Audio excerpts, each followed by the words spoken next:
Thank you. Thank you for that. So I'm excited to be here. This morning, we're going to be talking about I'm going to be with you 3 times today. This will be the most nerdy of all 3 of the sessions, just warning you ahead of time. We're talking rubrics, we're talking grading, we're talking assessment. But I want to set it up just a little bit this morning first.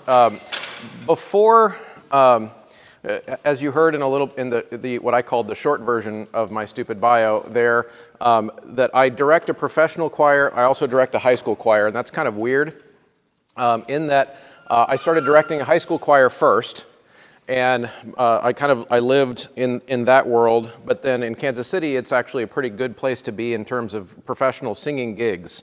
Like you can get paid to sing all over the city all of the time in choirs.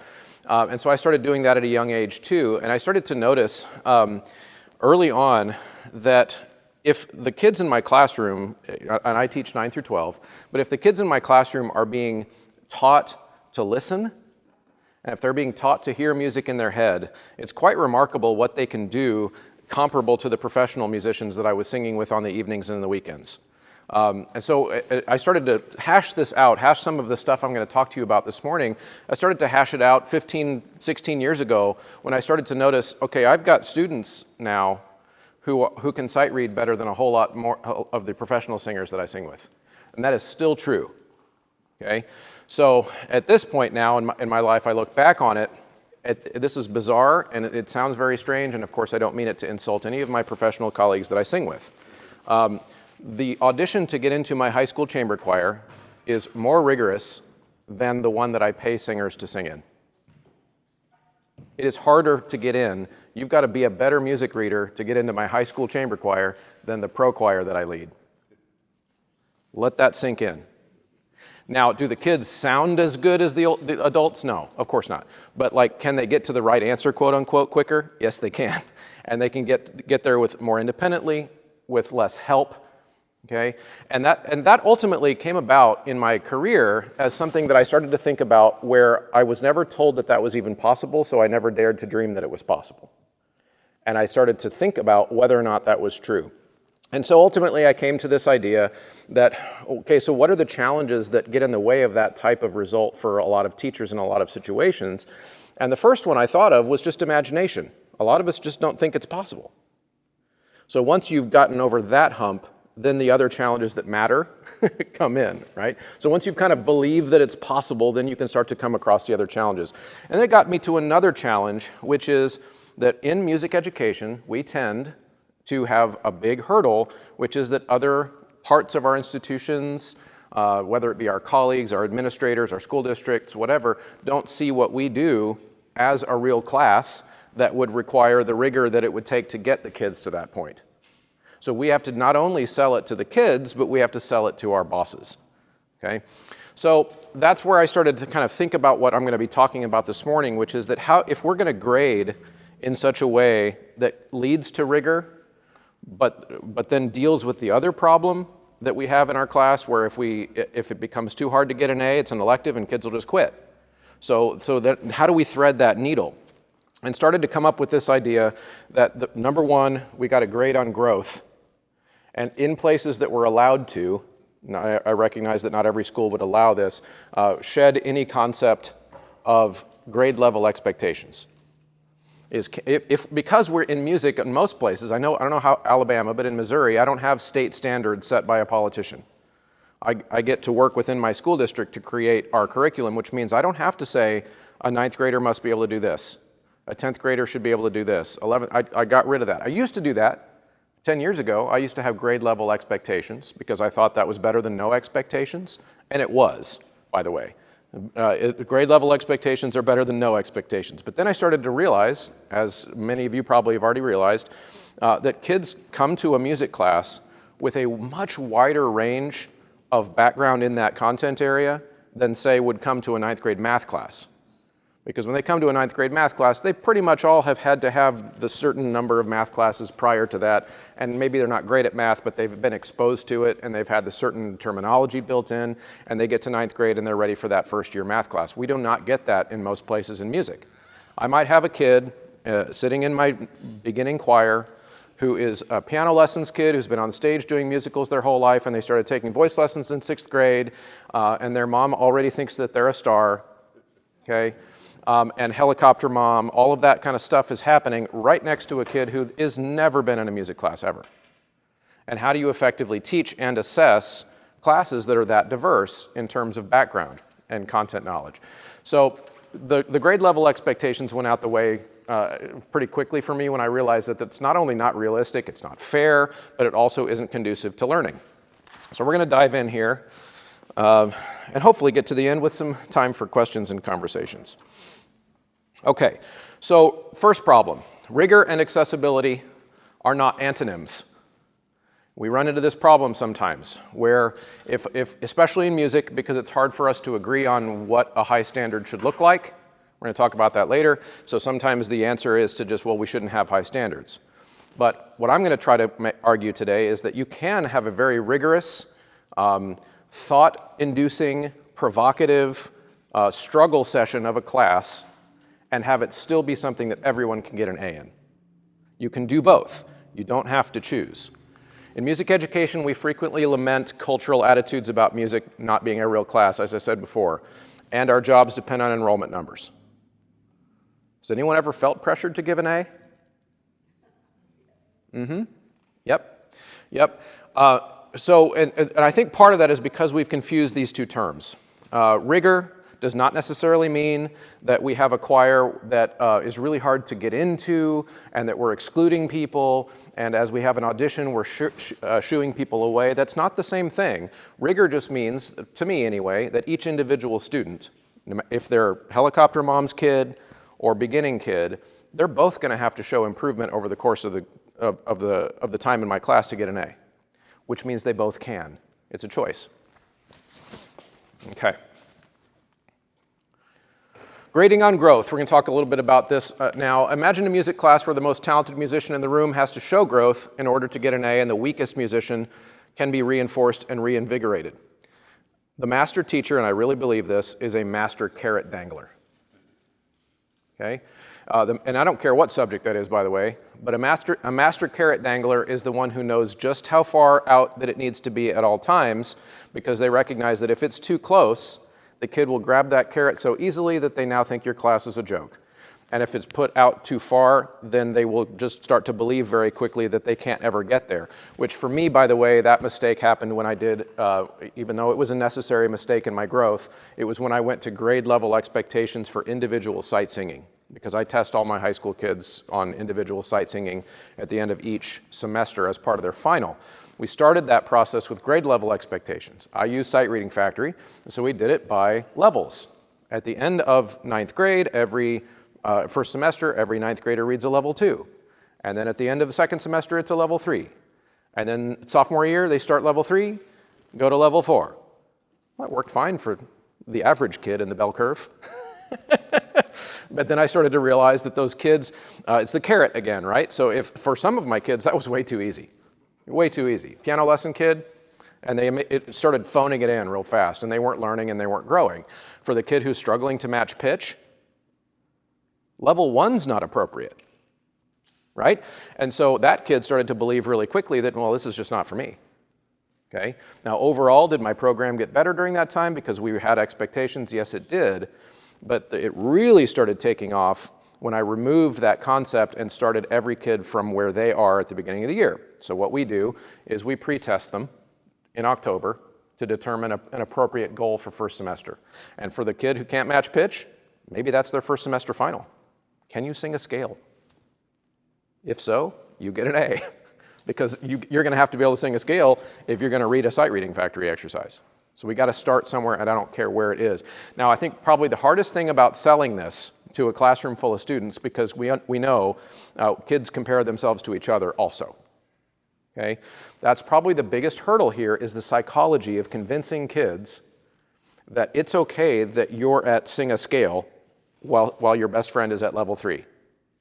That's okay. It doesn't mean you suck. And I won't lie to you, that is a hard sell, because of kids' psychology, and it takes a daily intentionality and reinforcing to them that everybody's bringing strengths. The rigor problem in other academic subjects, teachers, parents, and students seem more comfortable with the idea of rigorous academic standards. We have that built into our culture. If you tell a parent why the science class should be rigorous, they're like, yeah, okay, that makes sense. Trying to explain to them why the music class should be rigorous is a harder sell. Okay? There are some reasons for this, and as anybody who listens to my podcast probably already knows that I already think a lot of this is our fault in our profession. We have asked this of the community unintentionally. Part of it is that music is subjective, and as I hinted at before, we don't all agree on what the standards are. Okay, I don't see that as a problem, but many of my colleagues do. I don't see that as a problem at all that we don't agree. I think that's wonderful. I think it's wonderful that a rubric of standards in one place in the country or one classroom might be different than a rubric of standards in another class. Let's take just traditional high school chamber choir versus a show choir program. Do they have the same rubric for excellence? No, they do not. That is not a problem, as long as they have one. They've got to have one. And so I think sometimes the mistake we make is that because we don't all agree at the national organization level or the state organization level, we don't all agree on what those standards are, we shy away from saying that there needs to be one. Okay? So I love that in music we can set our own. I think that's a huge advantage. The other problem is that, and similar, is that those standards are culturally disparate. Many colleagues think that that's a problem. Again, for the same reason I don't. I think it's wonderful. I think that's one of the best things about music is that we all have these musical laboratories of cultural exploration that happen all over the world and all over the regions and that kind of thing, which is wonderful. And probably the hardest one to talk about is that not all teachers are as good at this as other teachers. That makes it hard. And later this afternoon, I'm going to be talking about that a little bit more in kind of the ways that we as teachers owe it to our students to be better at what we do so that we can continue to stay out ahead of the kids. Probably in my lifetime, the best example I have of this is actually one of my former students, graduated in 2012, now sings in my professional choir. He got a degree in voice after he left me, decided he didn't want to do that for a living, sings in my pro choir, sings in church choirs in Kansas City, but now teaches German. Isn't that fun? But when he was my private voice student when he was in high school, he was the first young high school tenor that I had ever seen who had a better access to his upper register than I did. Okay? Which meant that I had to practice for his voice lessons. It was very, very intimidating and very humbling, but I became a better singer from teaching his voice lessons because I didn't want to try to show him how to get through my passaggio and access the upper register above the staff when I couldn't do it. And of course, most of my high school voice students weren't there yet, so it didn't really matter. I could just show up and make them better, but not Vince. So this is where the teacher skills really matter. It's no matter where you are. Okay, we're going to start in now with the curriculum. I'm going to show some clips here of what mine looks like. Every school district has different rules. So nothing I present today has to become your curriculum in order for me to think it's good. This is just a way that I've formulated this. I got a chance to write our districts. By the way, I teach in a relatively large district, 3 high schools of about 2,000-ish each school. The choral programs in all 3 of the high schools are very similar. We have 2 full-time teachers at each high school along with a full-time accompanist at each high school, so 6 total, 9 total choral staff in the district. And I somehow became the oldest in the choral staff in the district a few years back. I don't know when that happened. But so I got to rewrite this a few years back using some of these ideas and was very, very fortunate. I was also very fortunate that they told us that our entire curriculum, this is for all subjects in our district, need to fit on 1 page. And I was like, yes, that's what curricula should look like. Because are we teaching essential concepts or are we teaching drivel we learned in grad school? No offense, collegiate people. Okay? Essential standards are here, and then on my actual curriculum, the rest of the page is a little bit of jargon that you don't need to see. But the things I teach and the things that I assess. And that was kind of the key part of the writing of the curriculum is if I don't plan to assess it, it belongs nowhere on something that is essential. If I'm going to call it essential, the kids need to know that it's essential in the way that they are assessed. So sing while implementing the elements of proper vocal production. What does proper mean? It's not up to you, it's up to me. And that's okay. Okay? In your classroom, it's up to you. Apply concepts of historical and cultural interpretation through the performance of choral music. Demonstrate fluency in reading music notation. Fluency for me simply means the same. I try to use as many science of reading lingos as I can. Reading music is the same science as reading any other language. So fluency for me means the kid at whatever their appropriate level is can get through the passage of music without a lot of stopping and thinking and being confused. Because if I say that an English reader is fluent, I would need them to be able to open up a book and just read. Okay? So if they can't do that, they're not fluent. Develop and refine proper ensemble singing skills. This is our blend balance concepts. Listen to, analyze, describe, and evaluate the music using the correct vocabulary. So the tip on here is that if you have an opportunity to rework your curriculum at all, start with a description of those ideal things. Like, what is it that you boil it down? What do you want every student who comes, and I mean every student. What do you want every student to be able to do, talk about, experience by the end of your class, and then see if you can turn that into a curriculum. Work backwards, in other words. We've talked about assessing and grading on growth a little bit already, but individualize the goals. I think this is really important. It's not just with sight singing, but individualize the goals as much as you possibly can. Now, sometimes kids don't know what their goals are until they're like 6 months into the class, but I would actually say that's great.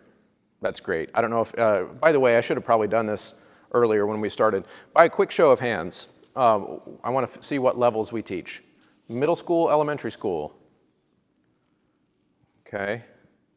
Now, of the middle schools and elementary schools, are we doing choirs or is it general music or both? Both. Okay. And then how about high school, secondary? Choirs, instrumental ensembles, both, mostly choirs probably. Okay, collegiate folks. Okay, now see, I think a lot of these things I really do believe could apply at all of these levels, and that's kind of how I conceptualize them, because I think that ultimately the grade on growth thing, this is tricky because of the rigor thing I was talking about earlier. My resistance to grading on growth earlier in my teaching career was because I thought it would be less rigorous. Okay, I thought that by setting a standard, like maybe it's just the culture of education that I was raised in, but here's the standard, and if I let a kid not get here, then I'm not being a good teacher. Okay, and I no longer think that, because I've seen what happens when the carrot is dangled exactly at the right distance for every kid. I've seen that even though in theory, for some kids, I lowered the bar. Okay, 10 years ago me, 12 years ago me would have been very ashamed of myself for lowering the bar for any kid. Okay, but then I realized that over the course of a school year, my entire choir got way better, way faster, because every single kid started to believe that they could get better. Okay, because they could, and I wish this wasn't so much part of our culture, but they need to know that they can get an A. They need to know that they can get an A. We all, as teachers, we love to say, well, like, it's not about the grade. Yes, it is. It is for the kid and it is for the parent. They do need to be able to have that goal of getting an A, especially in a music class. Yes? I know I came in late, I'm sorry. Can you define your definition of rigorous?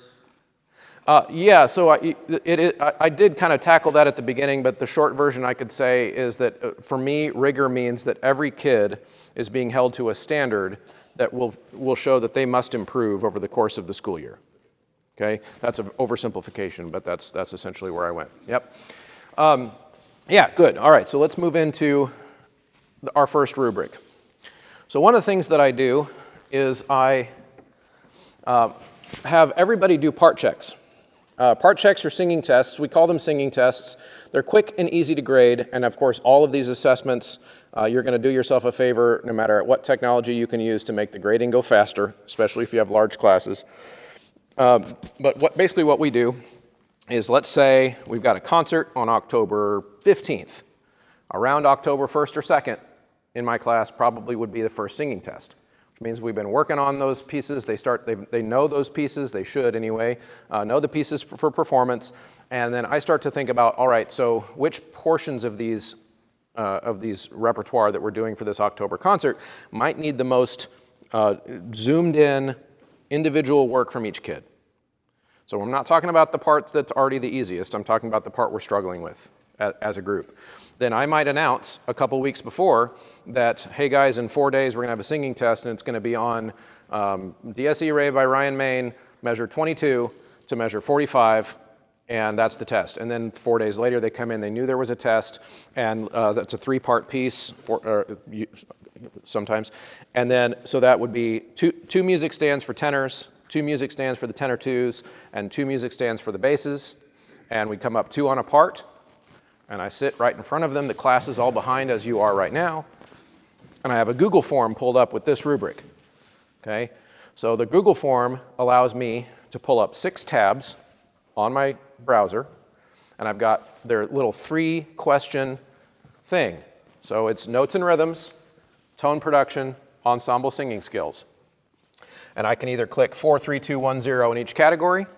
So as they are singing, I've got an idea of what I'm listening for, and I'm simply clicking, click, click, click, click, click, click, click, click while they're singing. Wait till the end if I have to kind of think about some of the kids' questionable places on the rubric.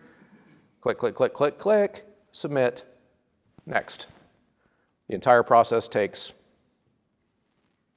45 seconds to a minute to get each group. Okay?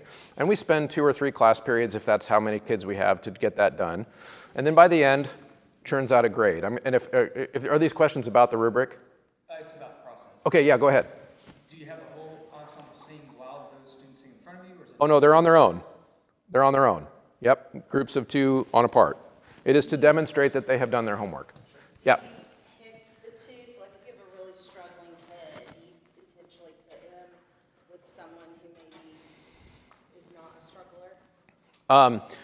It varies based on the level of the class that I'm dealing with. It also varies depending on the personality of the group, and we all know like different groups every year have different kind of vibes. But typically I let them choose whoever they come up with, because there's a certain amount where it doesn't really matter. In other words, that in a 2 on a part ensemble, it's really hard to hide. Like if you don't know what you're doing and I'm sitting 5 feet away, then it's obvious. It's obvious. So it ultimately doesn't matter. And I do also I coach them a little bit before we go through it on what is smart. So if you're a really light voice who doesn't make a lot of noise and your best friend is Loudy McLouderton, you probably don't want to come up together, because he's going to blow you out of the water and I'll never hear you. And I do explain to them that if I can't hear you, I can't grade you. This is like if it's in math class and you just hand in a blank piece of paper and say, oh, trust me, I know how to do all these equations. You'd get it. They know right away. Oh, I'd get a 0. Like, yeah, yes, that is also how it is. And so this partly falls into my definition of rigor. They are going to have to show me work. Okay. So in the notes and rhythms, I'll go through this rubric real quick. Notes and rhythms means no errors to get a 4. And I mean 0 errors. Not a note was a little bit early or a little bit late or a little bit sharp or a little bit flat. It was like a computer sang it. That's a 4. Okay. Tone production 4. These are my kids who are on their way to full ride scholarships at Pepperdine or Juilliard or Cincinnati. All staters. Okay. 4s for ensemble singing skills are kids who pretty much have it so memorized that they don't ever have to look at their music anymore. They are engaged. They are telling a story. They are breathing when their neighbor breathes. They're making eye contact. The whole thing is just flowing around them like the music is coming out of them. Okay, that's a 4. As you can imagine, I don't give very many. I don't give very many 4s. In fact, a 4 in tone production, for most of my kids, those top level kids will get a 4 for the first time their senior year, second semester, if they get one ever. So then, now we got to talk about then how does that translate into a grade? Because if the whole point is, can they get an A, right? So what we do is we apply different grade level expectations, so to speak. It's really more experience level expectations to the kids based on the class and how many times they've been in choir and how many years they've been in choir, to the point where a freshman, one of our beginning level students, could get an A by living right here in the rubric. Why? Because that is reasonable for beginners. It is reasonable to think that a beginner might sometimes get their vocal folds to touch when they're singing, but not all the time. Whereas my senior who's been in voice lessons for 4 years, you should expect to be constantly phonating. Okay? But my freshman, to get a 2, that might mean that like they're singing that 15-bar passage and they sang through it, it's kind of breathy and but then all the came out and then and I'm like, yes, ooh, you got it there for a second. It's not there all the time, but then I get to call it emerging. Their voice is emerging. Okay? Same thing with the ensemble singing skills. Occasional errors, that's like every line of music, maybe they're making a mistake. These skills are there, but they're starting to emerge. They're not consistent yet. And since I get to decide where on the rubric an A lives, then I can attach it to that class based on its needs. And in some cases, in cases of IEPs or other types of things, I can attach what an A is to any place for any kid. It's up to me. There's another rubric I use. This one, probably of all the things that you will hear me talk about today, is the most practical one that for me changed the entire course of my career for the better, is this rubric right here. This got classroom management in my class to not be a thing anymore. Now, again, as I explain how I grade it, just like the singing test, it's a pretty rigorous standard. It's a very high standard. But for me, it's worked. Part of that is just the way I explain it to the parents, I think. But let me go through this. Have students complete a version of a self-reflection after the first 2 weeks. So what this is a kid in the first person telling me how they think they rehearse. Now, in my class, they don't get to grade themselves, but I do want them at the beginning of the year to fill out a self-evaluation so they can show me that they understand how I'm grading them. Okay? I can get those disconnects out of the way real fast at the beginning of the year if a kid is telling me that they're consistently doing all these things, but like I don't even know they're in the room half the time, right? There's a disconnect and we can talk about it early in the year. So here's what I do. They get this in front of them either on paper or Google form. In the first 2 weeks of in-person rehearsal, I know this is small on the TV, but it says consistently, frequently, occasionally, and rarely. And they fill in one of those 4 words. They consistently demonstrate proper body alignment. They consistently make adjustments to the vocal score using a pencil and whatever system of notation that we've learned or that they've decided upon. They consistently demonstrated an understanding of sound and silence and the role of each in an effective rehearsal or performance. Now that one has been huge because that was me, as I wrote this curriculum, tricking my administrators into letting me grade their citizenship academically. Okay? Used very fancy sounding words so that my administrators couldn't tell that what I'm really grading is do they shut up when I tell them to. And that is in a choir rehearsal, that is academic, I would argue. It is not a citizenship problem because we, as music teachers, we are sound lab technicians. We are creating soundscapes. And that little outburst that you just did, Timmy, in row 3 of the risers, that is not written anywhere on the music. That is the wrong answer. That is an academic problem because they're showing then at that point that they don't understand the role that their noises make in the creation of this art that we're trying to do. It would be like going into a science class and thinking it's totally fine to just throw some baby powder on the beaker or the test tube. That's no problem. Well, the science teacher also would have a problem with that because now the experiment is ruined. I've mixed baby powder in with whatever the chemicals we're supposed to be mixing in today, right? You get the idea. And then the last one is big too. In the first 2 weeks of in-person rehearsal, I was, my in-person is still left over from the dark times, by the way. I was consistently, frequently, occasionally, rarely engaged in the rehearsal. I define engaged for the kids, and of course we spend a lot more time than I'm spending today defining all these terms for the kids, but engaged for me is both physical and mental. What percentage of the time are you physically and mentally engaged in the rehearsal? That's essentially what we're looking at. And so engaged mentally, sometimes I explain to them very simply, is just where are your eyeballs? What are your eyeballs doing? If I say go to measure 22, let's talk about measure 22, and your eyes are on the ceiling, then I'm going to argue that I can very objectively mark that you were not engaged in the rehearsal. Physically engaged. We all do these kinesthetic things, right? And maybe I've asked them to stand up, and we're going to go, vie, vio, via. And the kid goes, vie, vio, via. Is he physically engaged? I don't know why all my worst students are males, but in all my examples.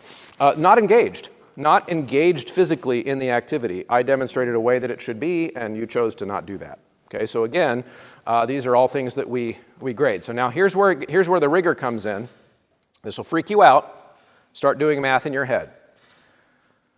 Each of these are worth 10 points.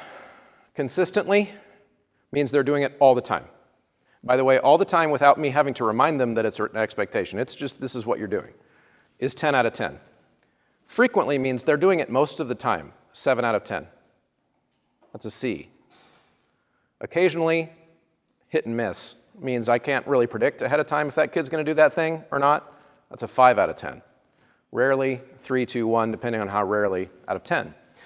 So what we do after that first 2 weeks is they fill in what they think they did, and then I ask them to start doing their own math.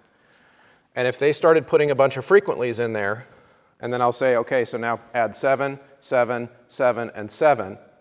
Add that all up. They do that. Okay, now divide that by 4. What grade do you have today? And they're like, oh, I have a C. Okay, so let's talk about how to fix that. So I'm going to have to do these things more often. And then we talk about how, notice that by the way, this is half of their total semester grade is this rubric right here, how they rehearse. Okay? And so then we're able to talk about, notice that nothing on that rubric at all has anything to do with your talent, what your voice sounds like, how good of a sight reader you are, whether you take voice lessons, whether you plan to take choir next year. Right? None of these have anything to do with that. These are just choices you make. And any kid on an IEP can make these choices too. And I've seen that to be true. Okay? So this is what ends up happening.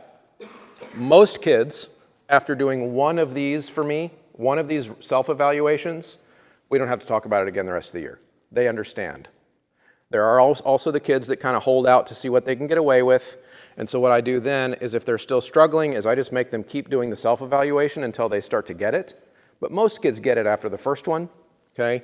We will have some kids, especially in my beginning tenor and bass class, that their first 2-week grade will look like it will be an F.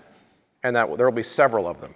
And then we will have the emails, as you all know. How can my kid possibly get an F in choir? How is it even possible to get an F in choir? And here's what I've started to do. I started this about 8 or 9 years ago. I do not answer those questions. Don't answer. I simply respond with, have you and Timmy read the rubric together? Because every single time the answer is the same. There's a rubric, and then I've got them. Because then we've established that this is a you problem. This is not a me problem. It is not my responsibility to explain the syllabus to you that you have not read. If you would like to read the syllabus and then set up a meeting with me, then it's okay. We can do that. But you've got to at least come into this meeting with a frame of reference. And what I notice in taking that approach, I'm always very polite, by the way, but in taking that approach, it takes the ownership of the problem and places it on that kid to where they understand that when they come to talk to me, this is going to be like about how do I fix this, rather than why are you mean, right? And that framing is really, really important. And so the result of years of this in my culture is that when you come into one of my classes that has been in choir and then that they understand what is expected, my large ensemble, SATB, advanced kids, 100 voices, 105 next year. You can hear a pin drop in there. Like they rehearse. They come ready to rehearse. Now the other thing that I teach them is that the reason I don't have to put any singing skills at all on this rubric is that I trust, I've been doing this long enough, that I trust that if you do all of those things all the time, you're just going to be a better singer. I don't need to grade you on that. It's just going to happen. And then once they kind of get that, then things start to click. Yeah, go ahead.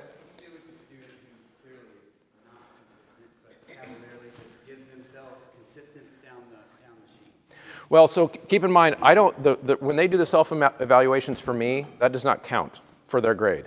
This is just for, they do the self-evaluation simply to show me that they understand how I'm grading them. And then you do that? I do that for the kids, yeah. And that actually, so going through the grade book for me to do all that is actually, I did a whole episode on this. Episode 21 is my podcast on this topic, where I got a lot of listener response of like, okay, but that sounds like a lot of work to put all that into the grade book.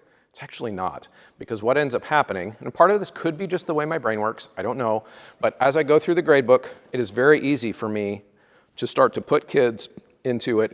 Is Timmy an all-the-time kid, most of the time, a sometimes or a never kid?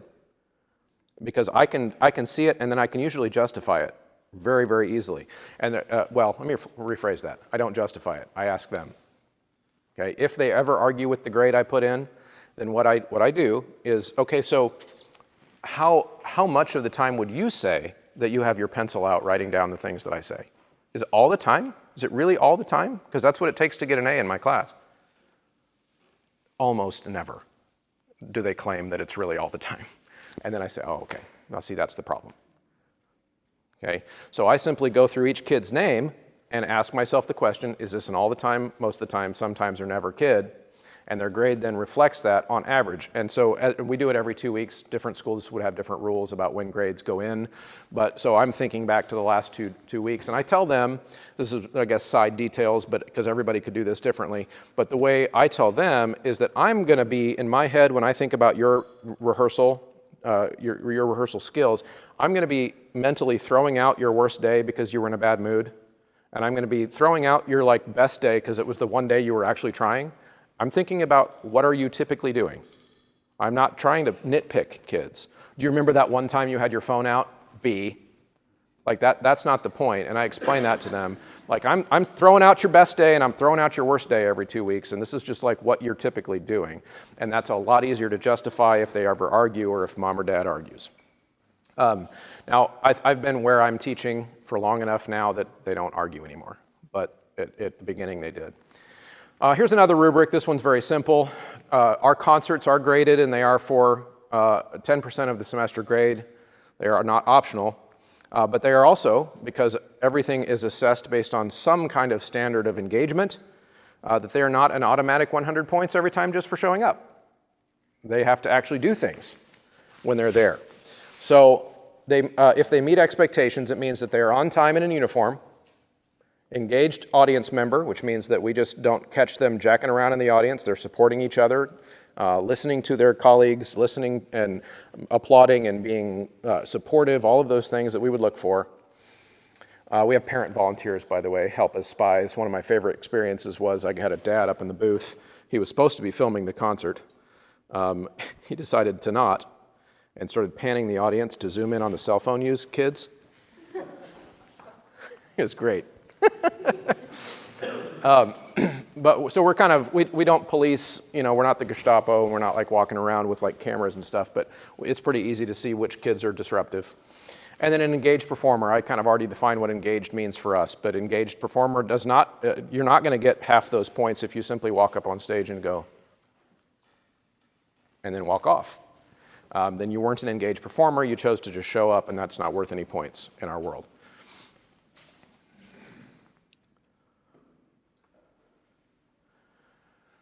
We also do sight reading factory homework. So what I did, I've just clipped a little bit out of this, but because I use this as a rubric, when we're sending work home for kids, does anyone use sight reading factory, by the way? Anybody use a regular user? Of course, one of the things that is tricky is, at least the way I think of it, is I don't really care if an adult or a teacher is at home policing correctness when they're working on sight reading factory at home.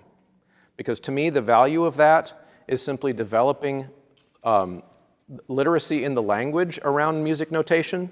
The more comfortable they become with seeing notes and rhythms fly across the page, in my opinion, that just means when they come into class to do it, they're just going to be that far ahead.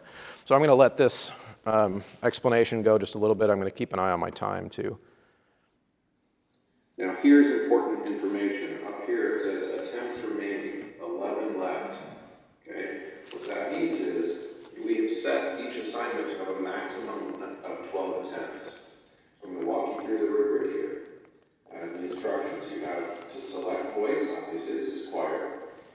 Your submissions will be accepted if they are correct. And the way we're defining correct is that we are not submitting any assignments that have any more than one mistake per line. I'm going to show you some examples of that in a minute. Or your best attempt on your final submission. So if you go through your 10, 11th attempt and you still are not yet correct all the way through the exercise, which by the way is totally fine, it would be kind of weird if you were getting them correct right away, because this is a process that you've got to learn. It's a skill building exercise. So if you turn in, let's say you do your first one, you nail it, it's exactly right, and you submit it, you're done. If you're not yet to that point where you're getting them correct each time, then you're going to look for this remaining attempts. You're going to get all the way down to your last attempt, and you're going to either submit the correct exercise early on or submit your last attempt. If you do either of those things, this is a pass-fail assignment. You're not getting nitpicked on the grading, on the points. You're either getting the 10 points for the assignment or you're not. You'll get it reset. You'll have to start over. Okay, always before submitting, you're going to submit it by checking against the synth audio. I'm going to show you that process here in a second as well. And this is where you're going to count your mistakes. It's when you're checking. So that part's not super crucial. So I wanted to give my voice a chance to break and let my pre-recorded self. Now, by the way, that was me talking to my students. So if you felt condescended to, that's why. But that was just me explaining that for some kids, it would be really weird, even on level 1 exercises, that they're getting it right away. Right? What is the point of them doing it at home? Again, for me, is just to develop the routine of trying to find where my starting pitch is, trying to match the little pitch pipe thing. All those things are just like processes that make coming into class easier. Okay, so in that example, this is really important. Is if you are doing literacy work at home, I found a lot of success with the idea of grading on pass-fail, complete or not complete. Again, not nitpicking their correct answers or incorrect answers, because I would rather do that nitpicking in person, in class. Okay? The reason for that is that in my experience with young singers, young learners to read music, and I really do think this starts in elementary school. My 10-year-old son came in to look over my desk once when I was working on a presentation with Sight Reading Factory. He has not been in choir yet because he's in 4th grade. In my district, choir starts in 5th grade. Okay, so he's never done it before. I was successfully able to get him to read a level 1 in about 30 seconds, because it is pretty darn simple if you understand the concept. He's a smart kid, but he's no Einstein. Okay, so it can be done. And so essentially what I discovered was that if a kid is going through about 20 to 25 minutes occasionally, even weekly, on their own of this, then when they come into class, they're going to be in a lot better shape. And so you heard me explain that to get a passing grade, I mean, maybe you nail the exercise, great, you're done. You did it one time, you're done for the day. Okay, but if you do like one exercise and then refresh and do about 10 or 11 of those, even if you bomb all of them, I still see that as a building process that is going to make you more successful when you come into class. Both of those are worth an A. Okay, but this is where it gets fun. If I start to notice that they are starting to nail it on those level 1s the first time, and maybe they nailed it 2 or 3 times, then I get to send them the email that says, guys, good news, bad news. The good news is you're nailing this. The bad news is it's time for level 2. And like, oh. But then they're always like also secretly like happy about that because I told them that they're doing really well. But if they're also saying, oh, but I know it's going to be harder. Like, yeah, carrot dangling. Right? If you're nailing it the first time, you should no longer be doing level 1. What are you learning at that point? One of my favorite mantras is that if you're not confused, you're not learning. Okay, individual sight singing tests. So what you just saw was just weekly homework, repetition, pass-fail. Then we get to the end of the semester. I mentioned at the beginning of our talk this morning that I pre-test kids. So we pre-test them. And the way that looks is I have in my office set up, and by the way, I'm a big proponent of it's okay to stop class for 2 or 3 days and show a movie while you assess kids individually. Okay? And it's if your administrator doesn't think that's okay, just explain they're wrong. I've done that my whole career, and I'm still here. But of course, you also, I oversimplify, you've got to be able to back that up, right? Show them the research, show them the science. The science of reading, by the way, when I say the science of reading, that's like an actual term of an actual thing. It's not just me. You know what I mean? Like, the science of reading is a whole area of study and discipline, which in my opinion, music education, we are just way outside of the bubble of knowing anything about that, and it's a crime.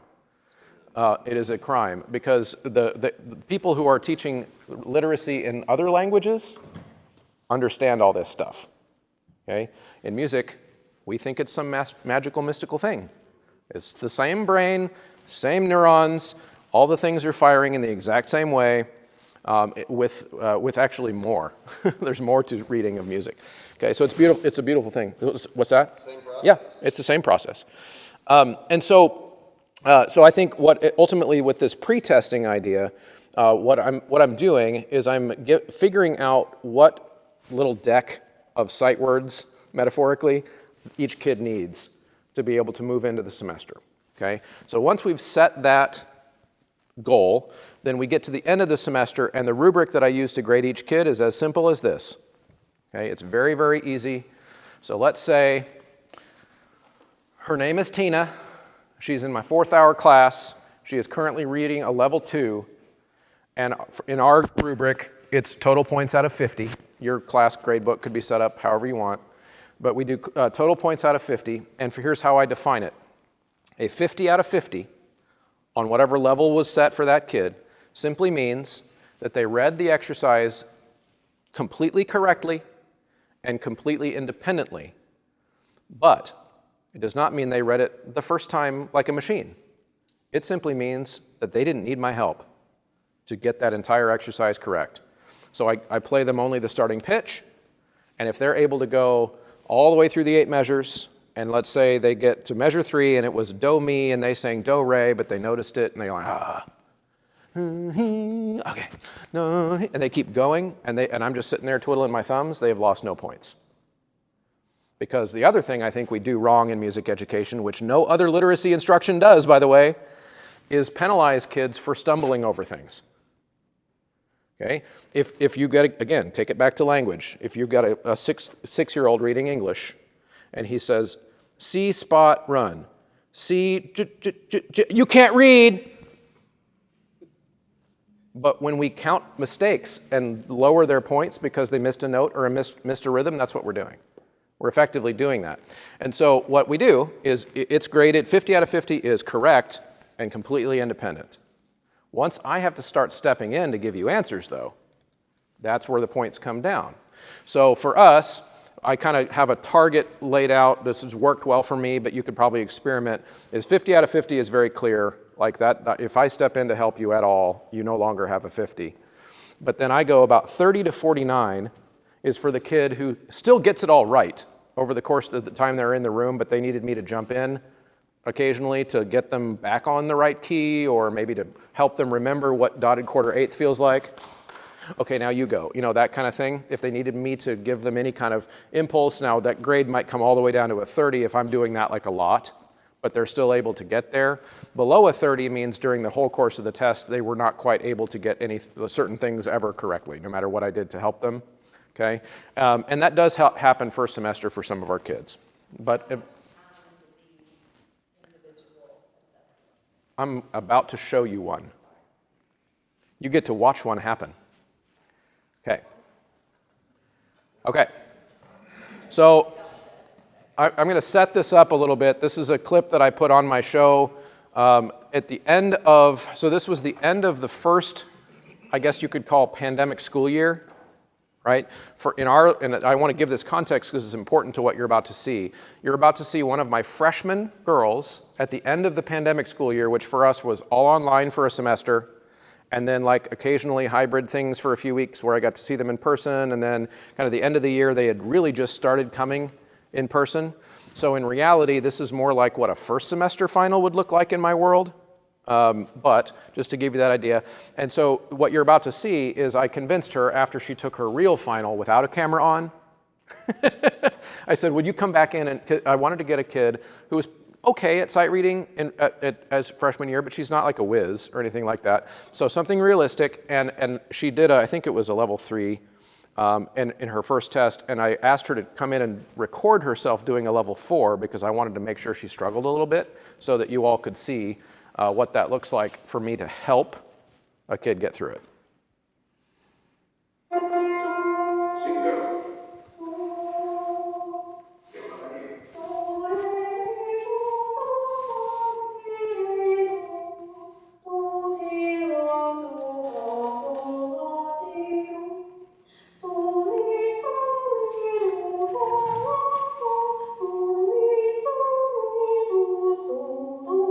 Very nice. Go ahead and practice for 20 seconds.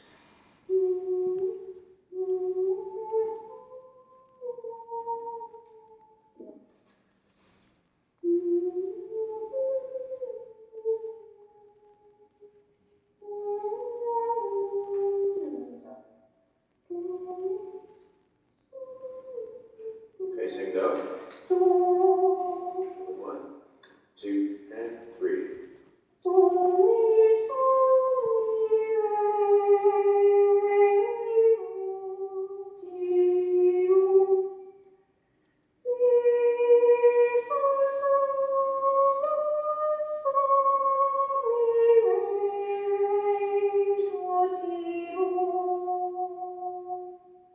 Okay, anything you want to go back and fix? Or a part that never quite sounded right? Like all of it? Probably, measure 2 and measure 5 and 6. So measure 2 was where you went Yeah. off. Yeah. And that's what made the rest of it feel weird. You did eventually calm down. Okay, so see if you can sing from the beginning again, and then land correctly on measure 2. Try that.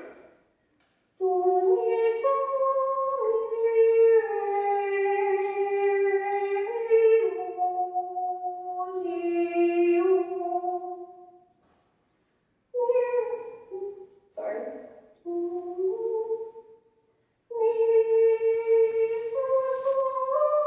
See, yes, yeah, and then once you got there, or once you get there with having fixed that note, everything else after that got easier. Yes. And the only major rule you broke was the no sorry rule. No. No sorry, just No go back and fix it. Okay. Okay, cool. Here. Awesome. Great demonstration. See, I actually love that Morgan broke the no sorry rule that I have in class because that's something we talk about all the time. I don't want you to say you're sorry after you make a mistake. So I love that she got to show you that instinct that they come into school, and we all know this. We all know this instinct that mistakes are a sign of our own weakness, right? And so what I'm trying to do with this system and with this philosophy of instruction is destigmatize the mistakes. The mistakes are not a sign of your weakness, they are a sign of your humanity. What matters is how you react to the mistakes. Do you stay calm? Do you take a breath? Do you smile? Do you then jump back into your power, which is to fix the mistake? So that was an excellent example. On the rubric, by the way, there are 3 rubric categories, a 2, a 1, and a 0. A 2 means that the student got every single thing correct. I explained that part already. So on her test, if that had been her real test, I probably would have put her in the 45, 46 out of 50 range. A lowish A, still gets an A, demonstrates that there's still some work that she needs to do. A couple of things too, I said if in the rest of this episode, as episode 69, I kind of explained this more in depth, but I don't, especially with freshmen, I don't nitpick too much on their grade if they're slightly oscillating around the key that they were in. Mostly because I understand that for singers of that age, if they are having trouble singing in tune and staying in the key, it's more likely a vocal technique problem than it is an ear problem. Well, it's one of the worst things that we misunderstand, I think, in our profession. Kid sings out of tune, well, they have an ear problem. No, they don't. They have a vocal technique problem. And since that's not what I'm assessing in that test, I don't penalize her for that. So she drifted around the tonic a little bit. You might have noticed if you have perfect pitch, she was like, which one is an F today, right? And that's okay. I don't bug her about that because what I also have faith in is that Morgan, by the way, she's now going into her junior year and she's still in choir. She's now reading level 6s pretty regularly. She has learned pretty consistently and confidently to take a breath and just sing without being so hesitant, and the tuning problems are gone. I don't talk to her about how she has tuning problems, because I understand what causes them and what fixes them over time. Yeah. What do you do for the kids that, or how do you grade the kids that can't match pitch on sight reading? So they would have different goals, because each of the goals are identified and set individually for the kids in their pretest. So for a kid who's struggling to match pitch, their first semester final just might be just matching pitch. Their first semester final might be singing a scale. We do a scale and arpeggio pattern before they sight read, as you heard, and maybe that's their final. Can you sing your scale and arpeggio by January? When do they know what their final is? Like October. October? Yep, when we do their pretest, and then depending on how they do on their first semester final, I then tell them what their second semester final will be. If I assigned them level 2 and it was a little bit of a stretch and they really struggled on that final, then we're still at a level 2. I'm not going to move them on until they're nailing it, because again, my curriculum says the goal is fluency. So until they are reading a level 2 fluently, which means like what you just saw Morgan do, that was not a fluent reading of level 4. She was not fluently reading because she was stopping, thinking, getting confused. I would not have moved her on to level 5 until she was going in and just level 4 just goes with no thought. That's a good question. In the grade book itself, I'm getting close to the end here. The grade book, when we use simple rubrics, like Google Sheets are your friend, okay? Google Forms, I should say, where it dumps everything into a spreadsheet. Just all this stuff gets a whole lot easier. Then this actually goes by pretty quickly. Grading doesn't take a whole lot of time for me. Hold them to it though. Like that's the main thing. Like no system that you put in place to grade kids will work unless you actually stick to it. And that's why I do the stuff at the beginning of the year, like the self-evaluation that is intended to sometimes spur an email from mom. Like I want to get that stuff tackled in the beginning of the school year. Is anyone old enough to remember when the book we all read in undergrad was First Days of School by Harry Wong? If you have not read that book, it needs to be put back in every educator's hands, I think, because I think it might be the last time that we had a research-based book on how to teach. But that's the huge part. If the expectations are not set at the beginning of the year, they're just not going to happen. They will not happen. The grade reflects the values, and I touched on this at the beginning. When I'm writing my curriculum, can I boil down to 4 or 5 things? What are my, or our department, or our district, whatever it is that you're looking at, what are the values that we want to make essential within our curriculum? And then are they reflected in the gradebook? Because if they aren't, then there might be a certain unintentional hypocrisy there of what it is that you're trying to communicate to the kids and to the families. So a couple other just little tidbits here. Syllabus, admin support. Okay, everything you do, it's in the syllabus before the school year starts. And I think this is really important, sometimes music teachers we miss, is that I do think it also requires a conversation with your principal to get their actual approval on how you grade. Because I think we assume that if it's in the syllabus that your principal will understand how you grade, and then when that angry email from mom comes, you need that record. So like we covered this, like this is how I'm going to be grading, I need you to support me. And I think that's really, really important. So what we do, this part is pretty standard. This is just like classroom rules, but the things that might get a kid to lose academic credit because they aren't engaged are all the basic classroom rules like chewing gum and being in their seat on time and all that kind of stuff. We have our building has its own disciplinary procedure, but I try to keep that as separate from my environment as possible. Because of the rubric that I use for rehearsal skills, I almost never have to send kids out of the classroom anymore for discipline reasons. Because the environment in the classroom is so rehearsal oriented that kids feel really weird acting out in my classroom. I use the peer pressure of everyone rehearsing as a reason to not come to my class and misbehave. They understand right away that they'll be looked at by their peers like, what are you doing? And that's taken several years to build that culture. Now, the overall grade book for the semester, approximately, for me, looks like that green rubric I showed you before, daily rehearsal skills. That's half of their overall semester.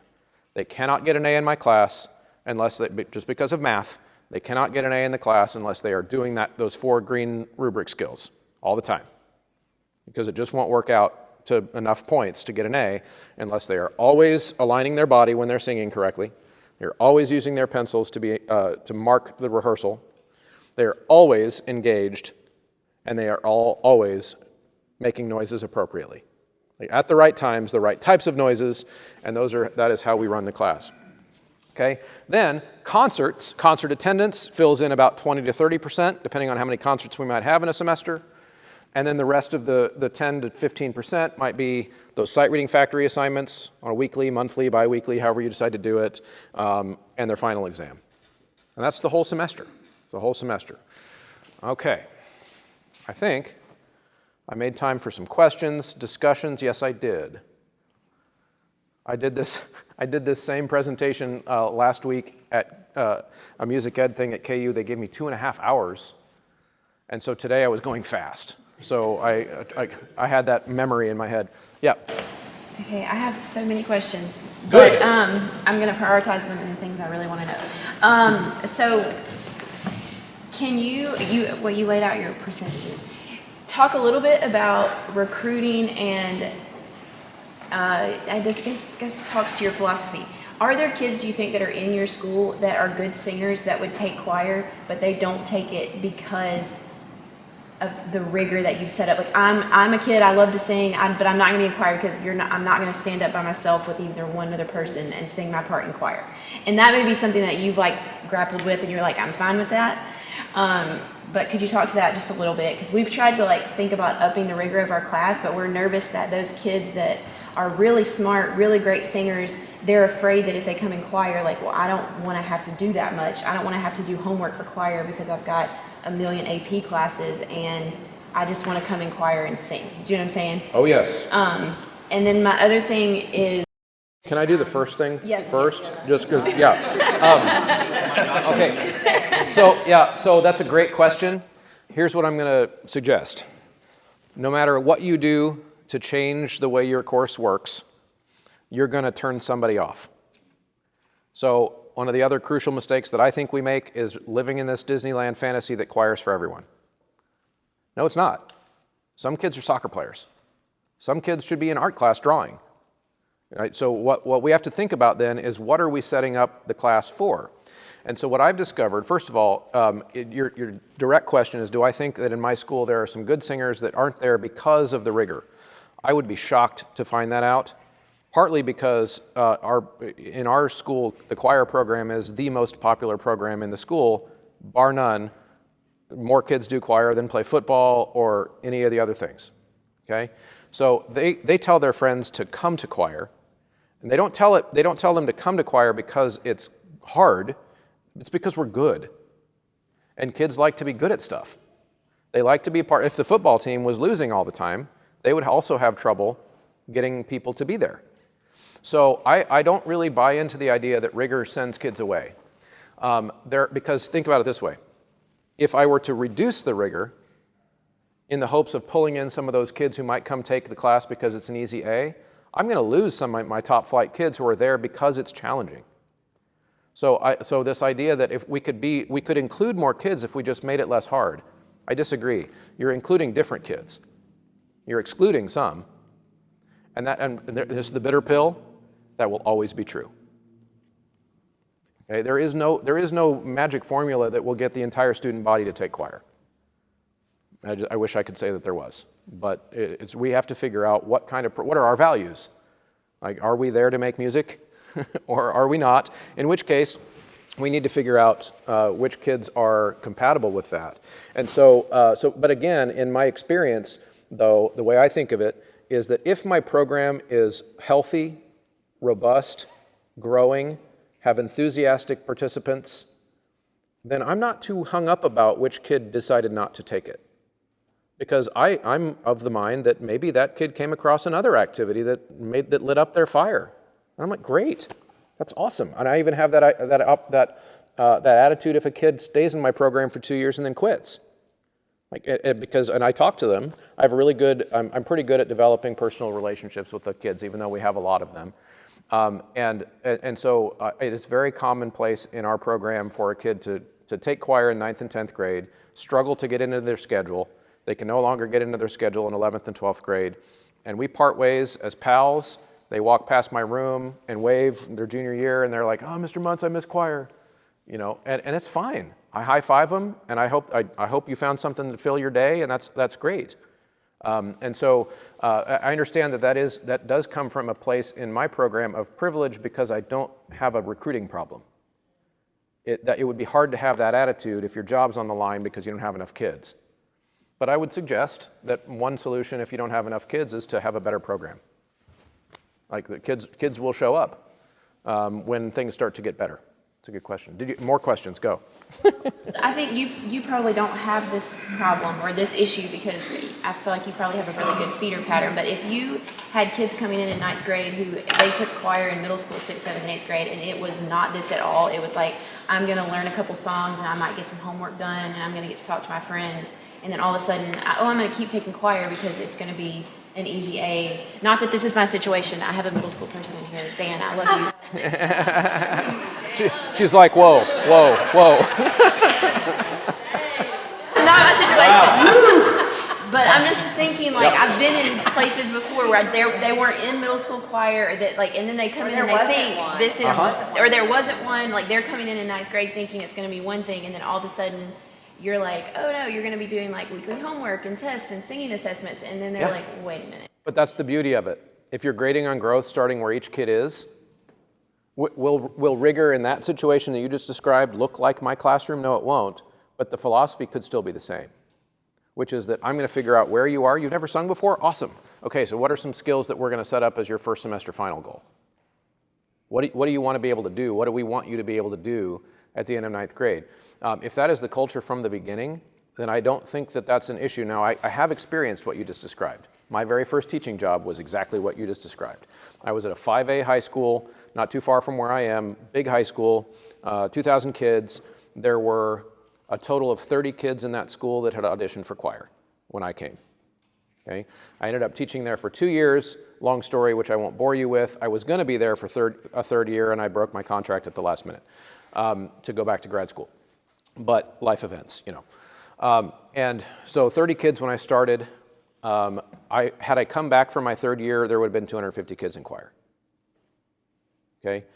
And what happened in that situation was that the year before I got there, I'm not exaggerating, the year before I got there, the top choir on campus, their big semester project for performance, second semester, was to sing Colors of the Wind from Pocahontas, 2-part harmony, along with a CD at the spring concert. That was their accomplishment the year before I got there. I showed up on day one. We will be rehearsing every day. There will be singing tests. This is my first year teaching. I was nowhere near what I'm doing now, but I had a standard. It was not a well thought out standard, but I had a standard. We're going to rehearse every day. We're going to do Sing Me to Heaven by Gothrop. That's going to be our first piece we learn. It's a cappella. It's lots of parts. It was really hard. We worked on it all semester. And what ended up happening, so I was very fortunate in that year. We had a schedule change policy in that school. It's different than the one I have now, but the schedule change policy at that school was you could try out classes at the beginning of a year.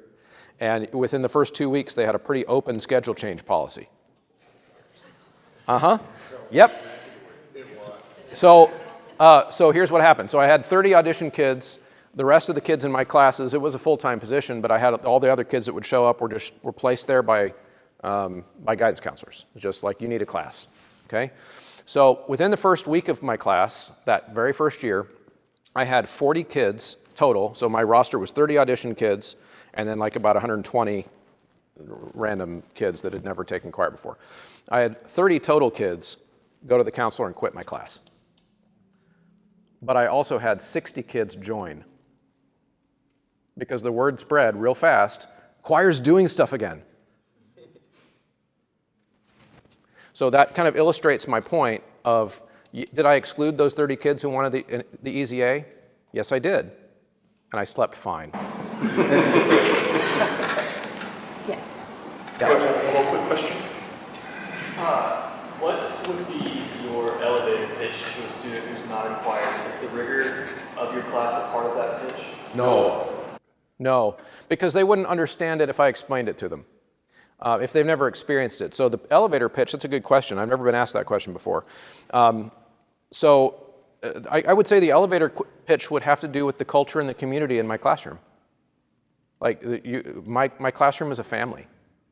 I can't tell you how many times over the really most difficult 2 years of teaching that most of us have ever had over the last 2 years, how many times it has been expressed to me that choir saved a kid's life. Because when they come to our class, they feel like they belong and they feel like they matter. And even the quote-unquote sucky kids, because of this grade on growth thing, like I can't boil it down to that one thing, it's also interpersonal, but I think this has a lot to do with it, which is that when I grew up in choir as a kid, we had all the notes played for us on the piano. I don't play notes, by the way. I didn't talk about that today, but kids don't ever have notes played for them in my class, not even from the first day of school. We'll talk about that later today. So what I've discovered is that they all feel like they can. So when I was a kid, if you didn't take piano lessons, you weren't in the band or the orchestra, you could not read music. And so those kids were the leaders of the choir program, and everyone sat next to them and tried to hear what they were doing and follow along, which is fine because they're participating, but then by the time the concert rolls around, deep down, those kids know who was the one leading the ship and who was the one really contributing. And the kid who was following, it was like, okay, I sat next to Tim, he was pretty good. But my kids think I did that. When they hear our concert recordings, they know, because they had that singing test, they know their song. They might be the kid with the weakest little voice in there, but because they have a chance to sing by themselves and demonstrate that they know what they're doing, they get to that concert and think, I contributed. And that builds the culture. And so if I'm going to elevator pitch a kid, I'm not going to explain all those details. I'm going to say what we have when you take our class is that you are part of a team, we're good at what we do, and everybody has a role to play. And that's ultimately what kids want. They want to belong. Yeah. All right, so that's our time, everybody. We thank Chris.